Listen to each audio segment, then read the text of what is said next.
We're here at the end of a very long day of dressage at Wits End, and I'm with Gretchen Butts. Thank you very much for joining us. And I'm hoping that we can get a little bit of an insight as to what it is that the dressage judges do. So after you've judged a very long day of the CIC division, can you tell me a little bit about what you're looking for in the dressage horses here in 3-day eventing? I am a member of a panel of 3 called the ground jury, and collectively we are responsible for judging, overseeing the adjudicating, if you will, the entire event. Yesterday and today we have been judging the dressage, the first phase of this 3-phase competition.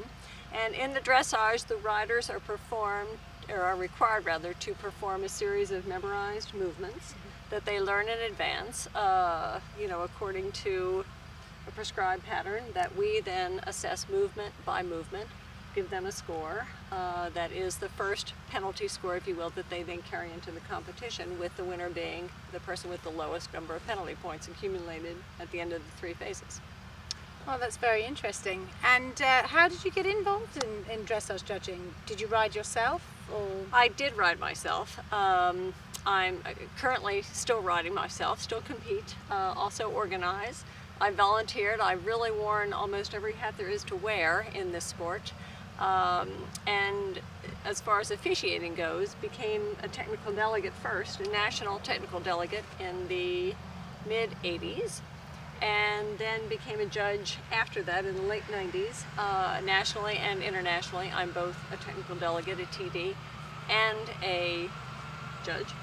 So Gretchen, for people that are interested in getting involved in dressage judging, can you explain a little bit about the process and how you get to be judging at the level of Wits End World Cup Qualifier? For anyone seeking to be an official, there is obviously they have to have a desire to want that role and responsibility, because it. So Gretchen, you're here judging at an international event. Wits End is a World Cup qualifier. Can you explain the process to those people that might be interested in judging themselves of how you got to this level of judging? First, to be an official, one has to have a desire to be an official, number one. The second thing is, one has to bring a certain level of experience first to the role. And then sort of building from there, combining one's experience with an educational training program.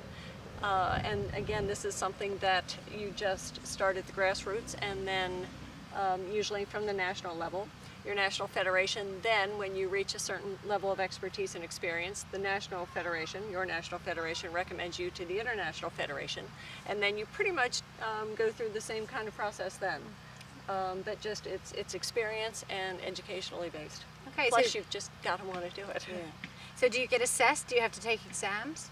There are seminars that one does have to take, both in the learning process and in the maintaining of the license process, every 3 years, that you're required to do with the International Association. Okay.